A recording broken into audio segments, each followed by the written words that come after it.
technology can play a key role in curbing an outbreak and also managing one. The Ebola Vaccine Deployment, Acceptance, and Compliance, or EBODAC program, is working to make Ebola vaccine research more effective and efficient. The program uses community engagement, iris scans, and cell phone messages to strengthen volunteer participation in clinical trials. It is being used on a trial basis in Sierra Leone. The technologies used by EBODAC have been extremely successful during the vaccination trials and have also been used in larger outbreak prevention campaigns. When the clinical trial was commissioned, EBODAC was put together to develop strategies and tools to enhance acceptance, that is, from community, to come, and enroll for the trial. Several tools were developed. One was, biometric. The biometric verifies, participants who are enrolled into the trial. So people are coming, to impersonate. So the biometric helped to get rid of those discrepancies and ensure that there's integrity in the result. The other was the MOTEC application. MOTEC is a messaging app to facilitate communication between the trial and the participant. So for example, reminders are sent to participants a day before your appointment. And the design that was used because of the literacy level and the areas that we operate, it was both SMS and IVR, interactive voice response. So it means participants could be reminded audio in their own language. So the third application that was developed is the MOT, Mobile Training and Support Service.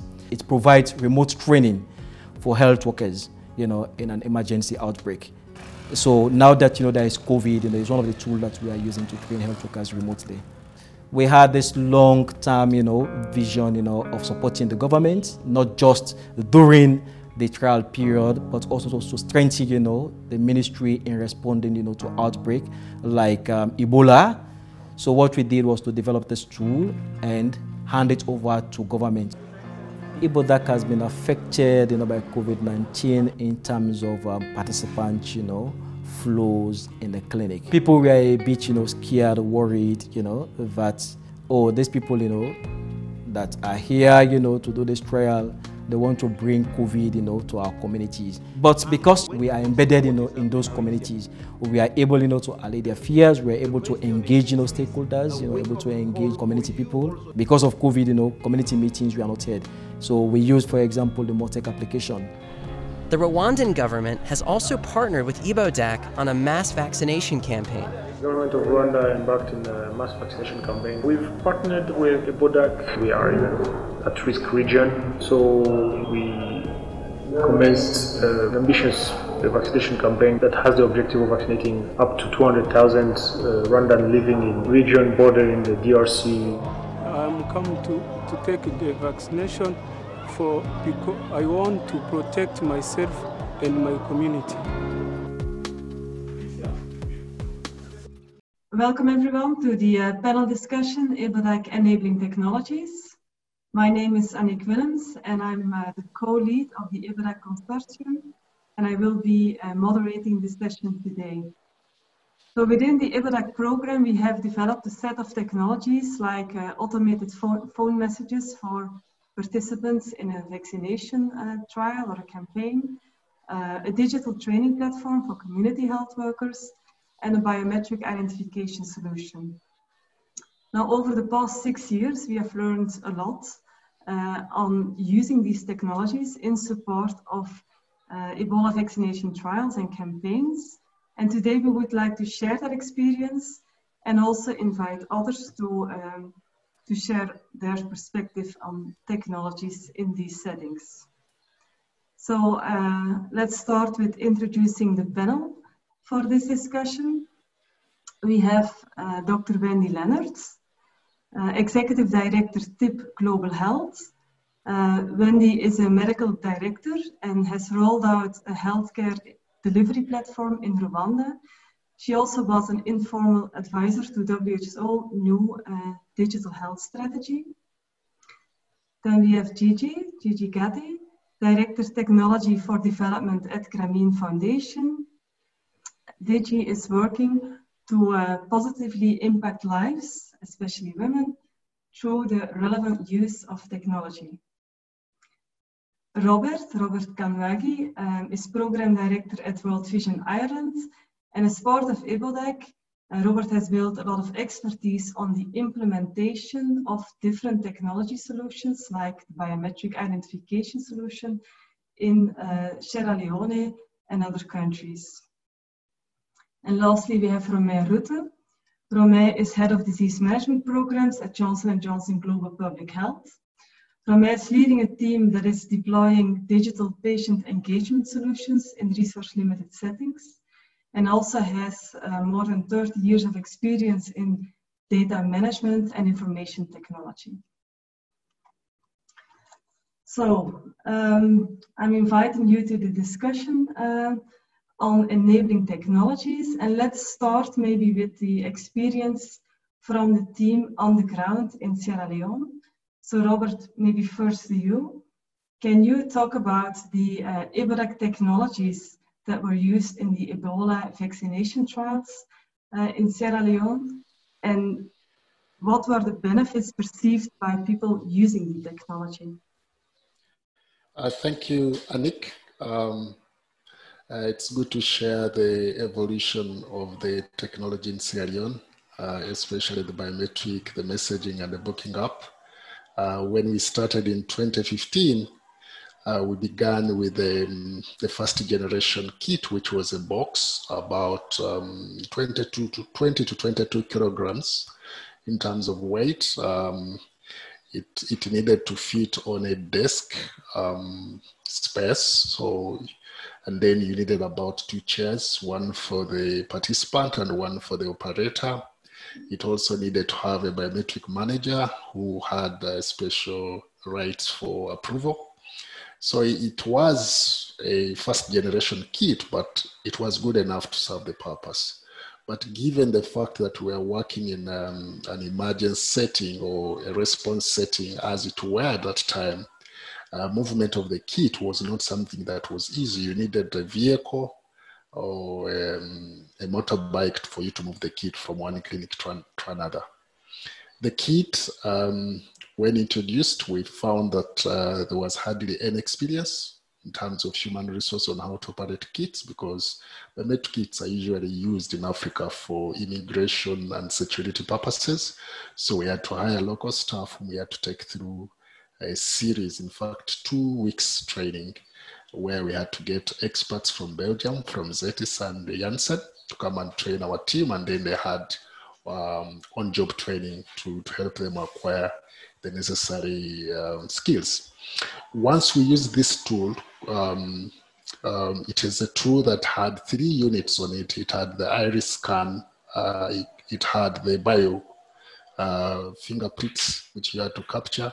Then you had a laptop, or call it a computer, which was also part of the kit. And all these components were disintegrated, but had to be integrated using a software. So you could unpack it, then pack it back together, and then have one integrated kit. It would take about 15 to 30 minutes to pack up or set up this kit. And this also depended on the operator's personal experience or IT experience. So if somebody was purely new to IT, they would take time to set up the kit. If they were not purely new, they would take less time. However, I would say it did a tremendous job. One, it helped us totally avoid impersonation of participants, because each participant would get a unique identification or number. And it was on the basis of this unique identification or number that the biometric tool had captured that became the basis for the integration of all the other data management systems within the clinical trial, whether it was the MOTEC system or the RAV system that was used by the clinical team to do further data update. So it became the basis on which we did all data management within the trials. So it helped with avoiding any impersonation and created uniqueness of identifying and verification of individuals.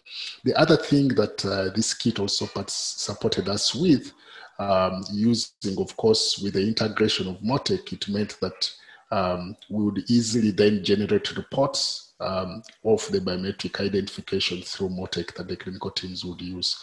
Now, having used this kit and the limitations that came with it, We then went into a study which was called the IRIS-CAN study, because this kit had limitations in terms of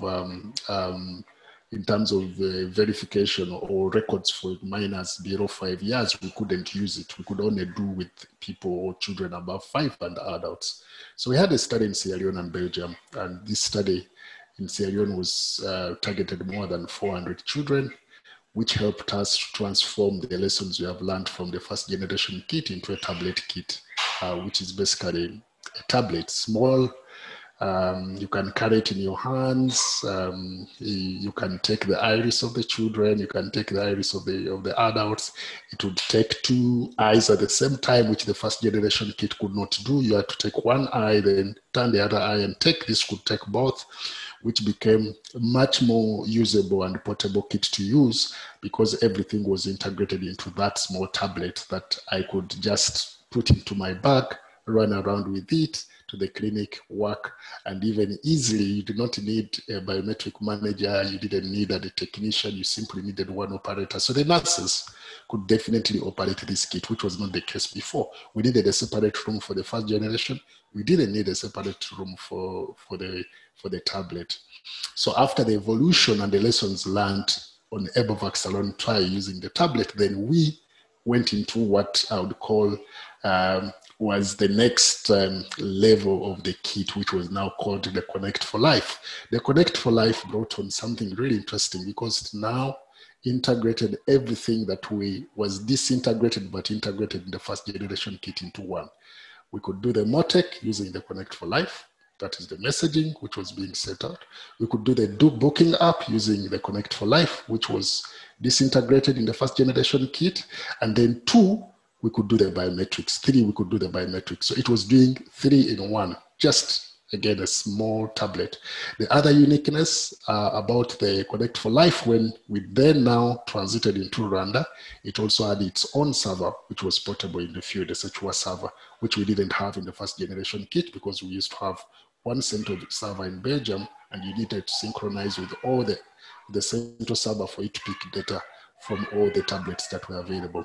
So we saw an evolution of this technology from 22 kilograms, a space of a normal working table, 2 chairs, to just a small handheld tablet that you could run with anywhere in the clinic, and it could be operated by just one single person instead of 3 people that were operating the first generation kit. That has therefore been a great innovation and a great movement of how biometrics are being used, because now it has become much more friendly for everybody to use, and it has become more friendly also to the participants. You don't have to tell them, move your eyes, move your face, come closer, go back. You simply have to make them sit in a very strategic position, and you're able to take the bios that you need just using one tablet. And that has been instrumental in continuing the communication with the participants in terms of the messaging, unique identification and verification of participants, which has been very critical, because we have a prime boost vaccination, so we are able to confirm that it's the same individual receiving the same vaccine. So those are some of the advantages that the kit or the biometrics and the technology has played during this clinical trial. Okay, thank you. Studies for the J&J vaccine. Yeah, thank you. So you talked about, you called it MOTEC, the messaging that we did towards trial participants. So for you, Romeo, technology can indeed enable the communication with participants, like for instance, sending out those automated messages. Will technology replace human-to-human interaction? Well, I don't think that technology will replace, nor should it replace, I think, human-to-human interaction. I think, but it can definitely work complementary with face-to-face interaction, and by taking over some of the standardized messaging that we're doing, or also to reinforce some of the messages that people got during face-to-face interventions. And by taking over some of the standardized messaging through technology, that also frees up time for the community health workers so that they can focus on more specific and more personalized messaging during those face-to-face interactions. So I think they will still be in place, but I think technology definitely has potential to help with that. It also has the great advantage to more easily scale up to larger numbers. So I think technology has the potential to send, or it allows to send messages to a large number of people simultaneously without necessarily putting additional strain on the already scarce human resources that are available. So I think that is certainly a benefit in situations where the number of healthcare workers per capita is low. Technology can help with that. I think also in terms of consistency of the messaging, once the messages are recorded in the system, and we've done that in several languages, as you know, in some cases, the messaging is always consistent and same level of quality to every participant, whether it's 1,000 participants, 10,000 or 100,000 participants. So it's the same level of quality, consistent messaging that you can give across across all the participants. It can also help for better follow-up, right? Because I heard Robert mentioning that we are now registering all the individuals in a centralized database. And that's also where technology can help to create better follow-up and monitoring of the campaigns. And by having all the individuals in a centralized database, we can do close to real-time reporting to any stakeholder, whether it's a stakeholder at the program level, to give them general oversight of how the campaigns are running, as well as to individual listings or line listings to the operational staff, to see which are the participants that need to be recalled or at risk for running out of the window of compliance with vaccination. So I think there's great potential to use and leverage the technology and the value of technology, but I think it should be always an integrated solution with the existing healthcare system or process. Okay, yeah, thank you. So indeed, the technology, what you said is technology can support the communications and the whole clinical process, but the human factor remains important. Good communication practice is very important, definitely in terms of an epidemic.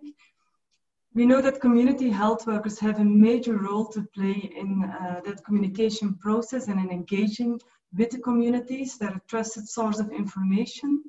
So Gigi, the Grameen Foundation has developed a digital platform for training of those community health workers.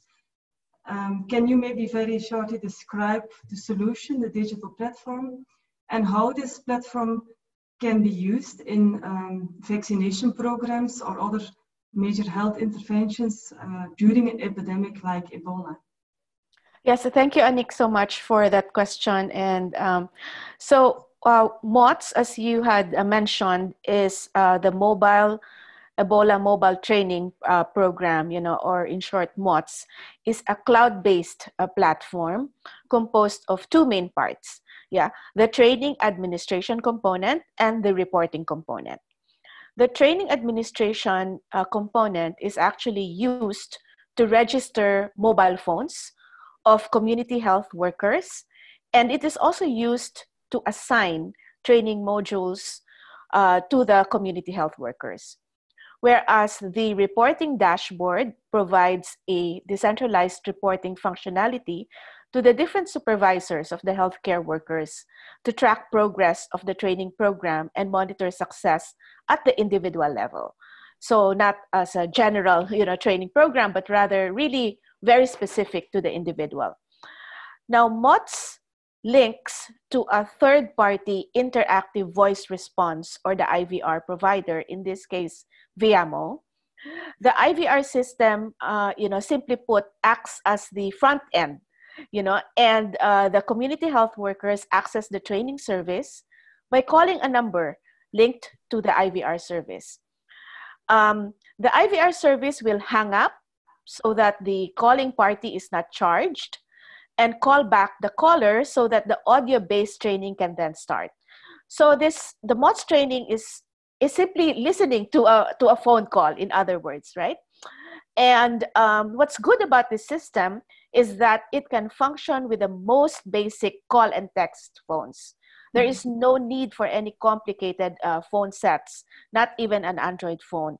And rapid training can be done without the need for data connectivity. So it is very ideal in an outbreak response scenario where fast response turnaround times for disseminating training is critical. And the ability to reach remote healthcare workers working in communities with challenged connectivity, can be possible. Now, we know in Grameen Foundation that gaps in phone ownership and data access is still very high in rural areas. And for this reason, the simple design of MOTS will remain relative for some time, at least in my opinion. Now, based on the experience in Sierra Leone, where we have seen an increase in knowledge acquisition, of the participating healthcare workers for each of these two modules. For module 1, which was basically on vaccines, there was a 30% point change, which means that there was an increase in knowledge, from a pre-post test to after finishing the module. Whereas for module 2, on disease surveillance and outbreak response, we have only seen a 3% point change, And this is a very honest opinion, because it is all straight out of the M&E data that we have.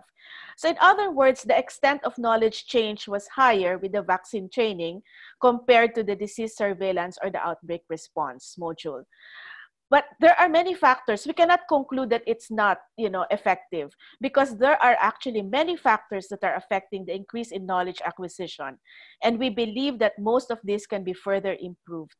This is why constant monitoring and evaluation needs to be done to ensure that we are moving those levers needed to further improve the effectivity of a remote training program. But definitely the results have been very positive for us. Yeah. Okay, thank you. And also very positive, Robert, is that mobile training program has been transitioned now to the Ministry of Health in Sierra Leone. Can you maybe share our learnings or your learnings on this transition, and also highlight some of the points of attention if we want to develop sustainable solutions that also live beyond the program?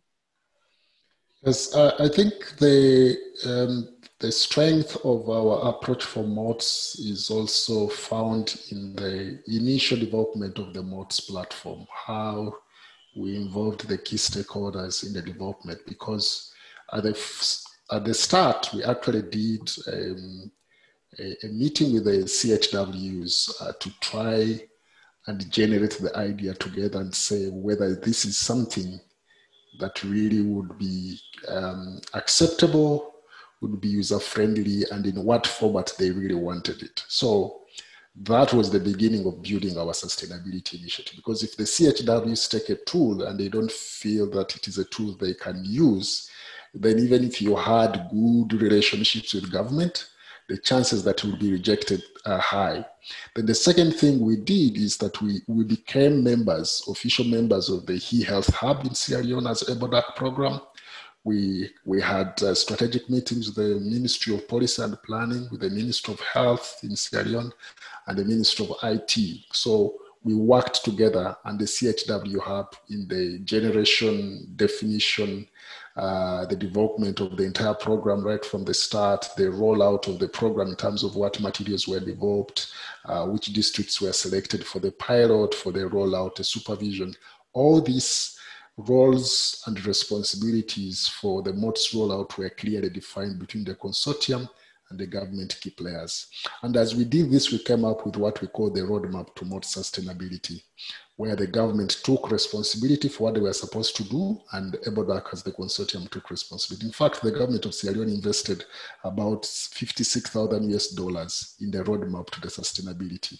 And then as a consortium, we brought on board the equipment and other technical expertise that we are bringing on board in terms of development from Grameen, Janssen, and World Vision to see that this was sustainable.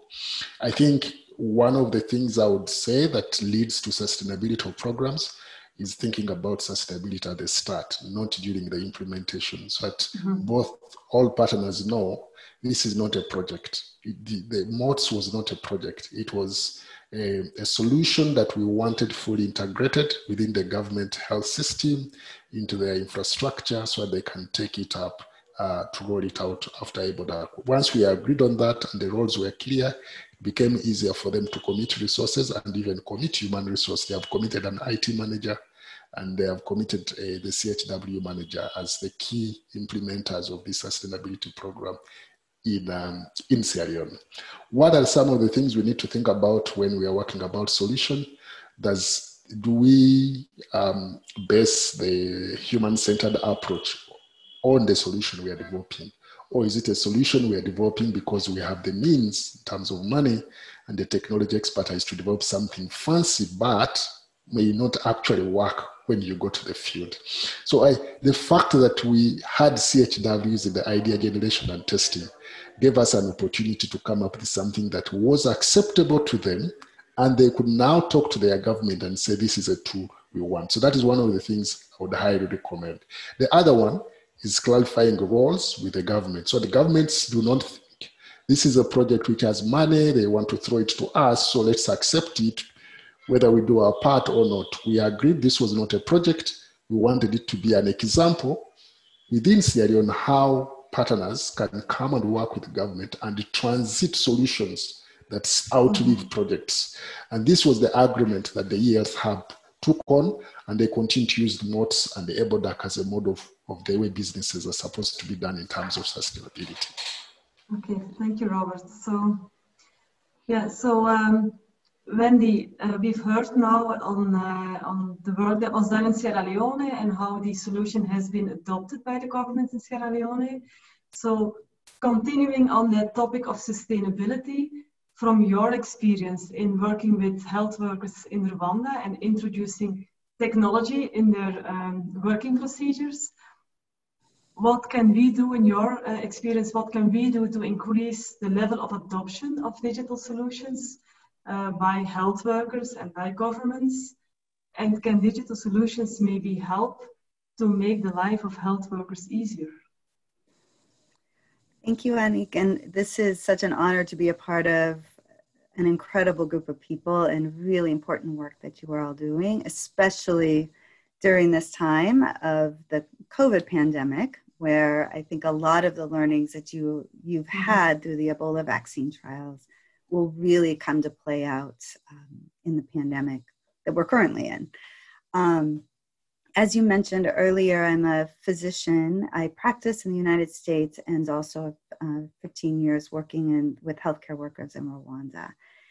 And when we think about how digital tools can help frontline healthcare workers, it's also understanding what their broader roles are.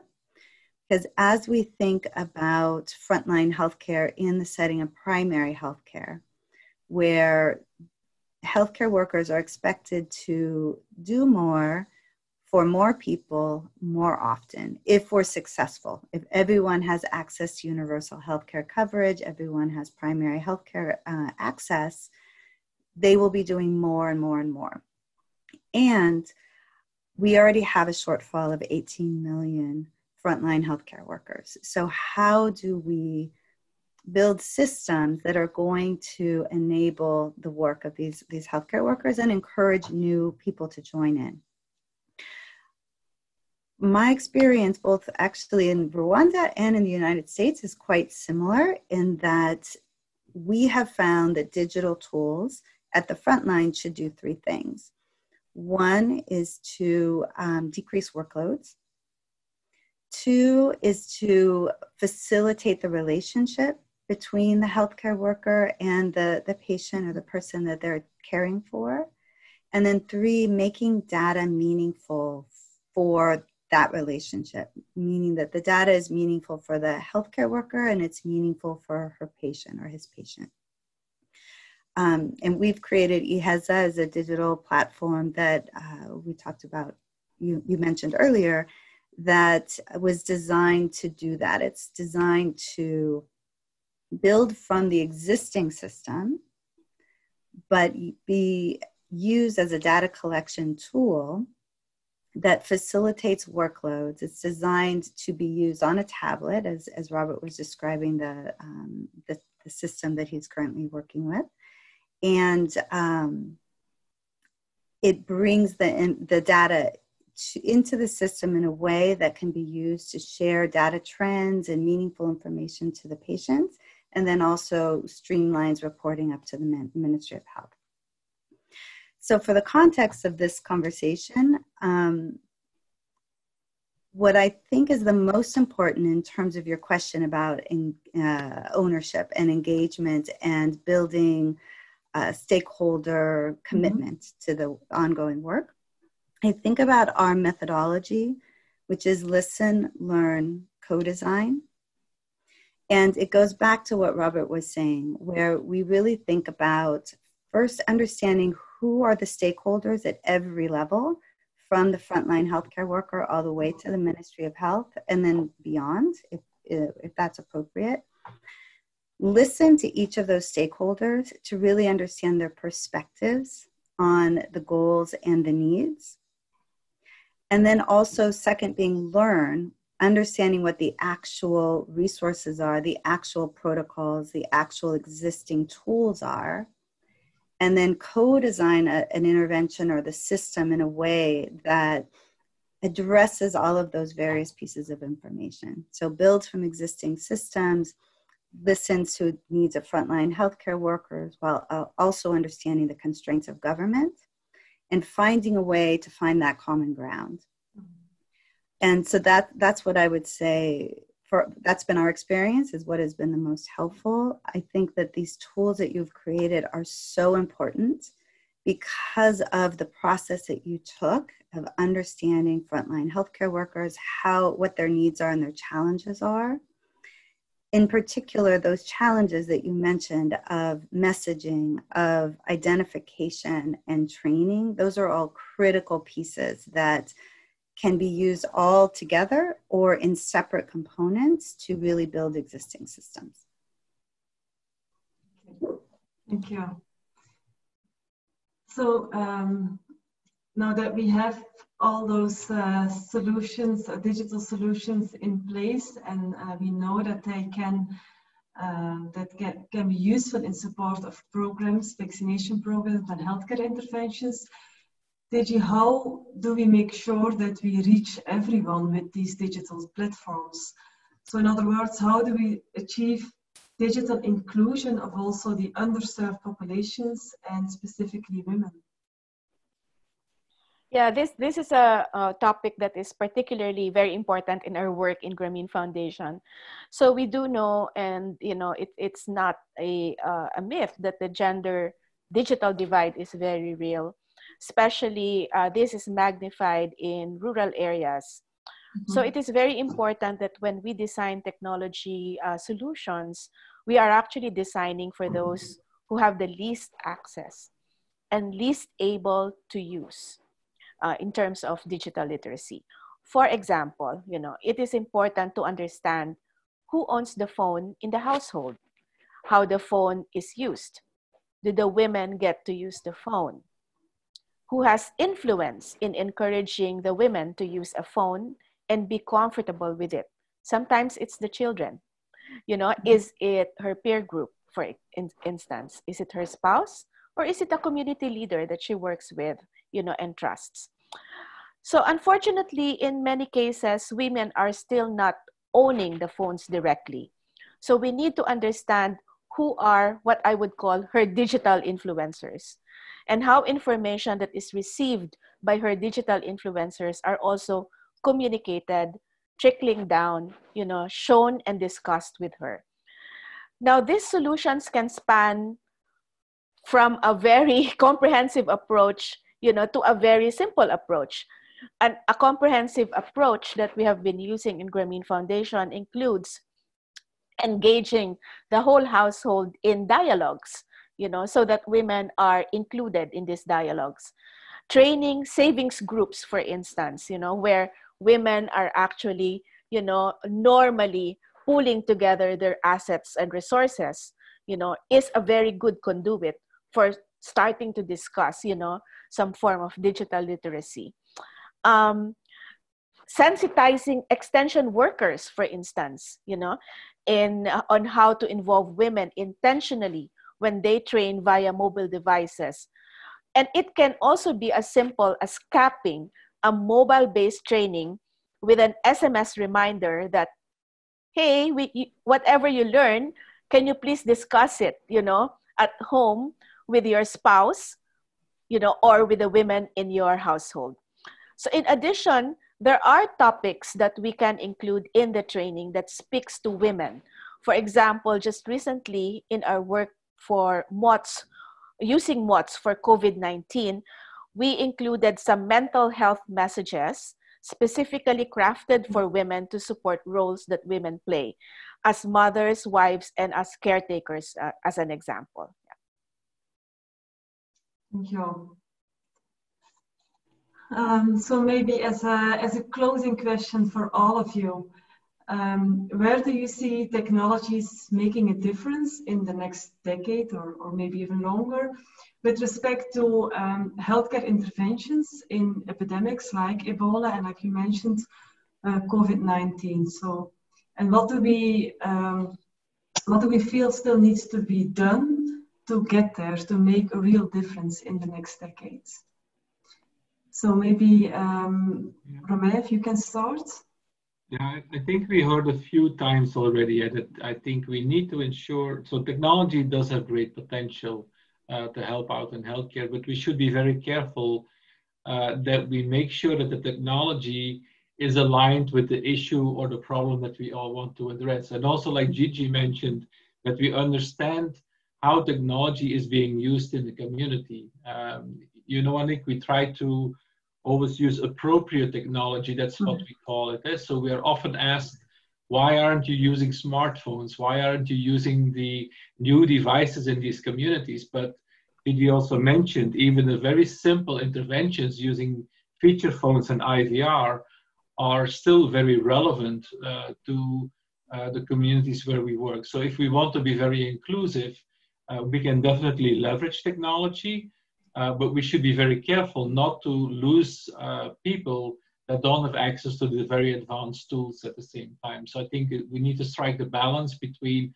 what is possible in terms of technology and the way we use technology in the Western region versus what is needed and where technology can make a big difference. And I think that's a careful balance. And also, as mentioned before, that we make sure that it is integrated with the existing system so that we don't start to run parallel tracks.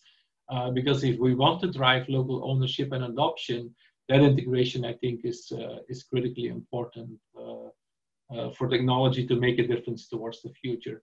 I think, in addition, what we now see also in the large-scale vaccination campaign in Rwanda is the potential of technology to create visibility to the efficiency or the effectiveness of the campaigns. So the advanced reporting, real-time reporting to any stakeholder, whether it's at program level or the operational level, is, I think, a great additional benefit of technology, more towards the, let's say, the coordinators of the campaigns versus the other side, the patient-centered approach. So I think both sides can bring big benefits, but we should be careful to map the technology to the issues and the problem that we try to address, and not the other way around. Yeah, thank you. Robert, any thoughts from you? Yes, one of the things that I'm seeing in the evolution of technology and based on what it has been used, training, data, surveys, one of the things that is coming out during this COVID time is how can we purposefully use technology to create more community listening structures, which are not simply structures to collect data or to conduct quick surveys. Is it possible that technology could be a platform where we can actually listen from the community without us sending out a survey to know what the community is thinking? Because the practice has always been that we send out a series of questions with option answers and people respond, and then somebody looks at this information, then he gives us a report. would technology in the next coming years, as we develop it for community health and global health programs, be a solution where we can receive real-time feedback in terms of listening to communities, where all this information goes into one space and people can see the information that is coming from the community. This helps us protect the integrity of the listening and the feedback from the community. Because sometimes when data or information has to be processed through several hands, you sometimes lose the actual meaning of what the person in the community actually wanted to communicate. We tend to lump things in categories and we then lose the very specific things that the community could be communicating. So here in DRC, I think I have noticed that even from a small start, through the vaccine deployment initiative here, we have been able to create a real-time form that we have uploaded on CHW phones, and where they're interacting with the community, they're able to type in exactly what the person is saying, and at a dashboard, you know there is a complaint coming from this community or there's a feedback about this community.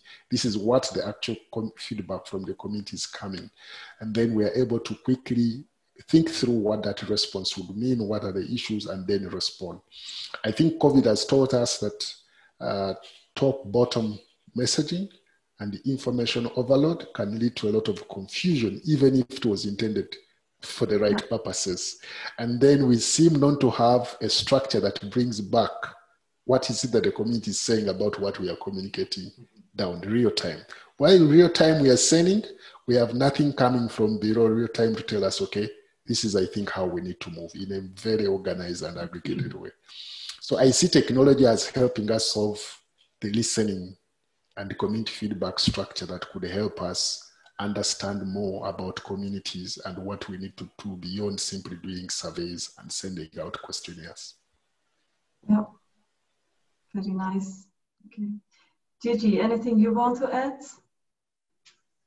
Yes, Anik, definitely building on what Robert and, Romain had already said, I honestly think that all the advances that we need in terms of technology are already here. We don't have to wait for new technology to do something.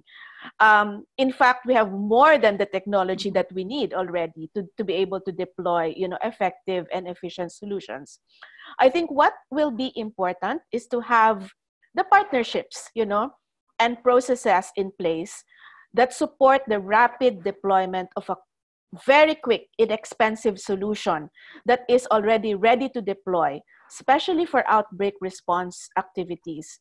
I think every government should have one. For example, just simply having an ongoing registry of mobile phones for healthcare workers, as opposed to last-minute registration, which takes time and effort.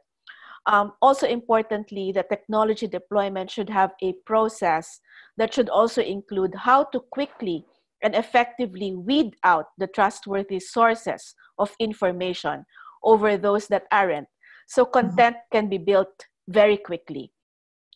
We have seen these issues with COVID-19, and I hope we have learned our lesson. I think we can all do better in the future.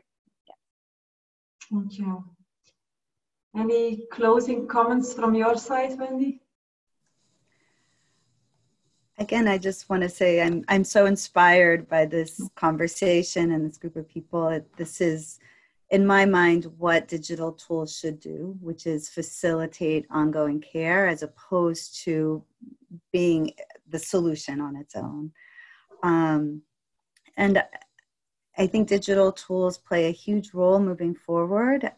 What I hope to see is ongoing investment in the digital health tool system, the structures that we have in place, so that if that next pandemic or when that next pandemic comes, we have a system in place that allows that solution to be layered on top, and that we're not waiting till the next crisis to try to put something in place, because I think we've seen again that our systems have kind of crumbled underneath us where there were systems, and in other places there weren't systems in place. The other thing that was just coming to mind that in a very seemingly separate initiative that we have, but really it's relevant to this. We are doing research on hopefulness and how hope influences health outcomes. And we define hope through this Hearth Hope Index, which is a kind of validated, reliable tool that we've been using in Rwanda. It measures 3 subsets, which is interconnectedness, readiness for change, and future-oriented mindset. And I thought that might be something interesting to put forward here in this conversation. If we think about any digital tool should facilitate that sense of hopefulness, that sense of interconnectedness, readiness for change, and future-oriented mindset as we're building systems, whether it's health systems, digital tools to support that health system. And thank you. I feel like everything that we've talked about does that. It's all so human-centered, community-centered. So thank you for letting me be a part of this. Okay. I think if I can make a final comment, yes. I think at some point, because we're talking about adoption of these solutions, and we know that there are many digital solutions being implemented, and I hope that we at some point can combine all the data and learnings from those implementation and do some kind of operational or implementation research to find what are the most effective ways to implement these tools and learn from each other. Because now it seems like we're all trying to do our best to implement the right solution, but I think there's a lot of value also in sharing the learnings of our different implementations amongst each other to then see how we can improve the next evolution or the next versions of the digital tools that we bring to serve the people.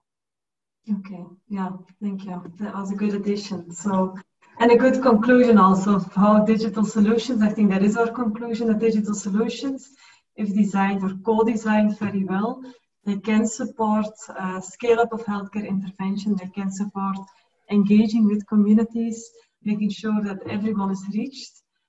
If we design them well, if we integrate them into the existing system. So I would like to thank the full panel for sharing your expertise today. And then before we close, I would like to remind the viewers of this video that they can submit questions via Pigeonhole. The link is on the website. And those questions will be addressed in a live session on October 21st. So thank you for participating and hope to see you soon. Bye.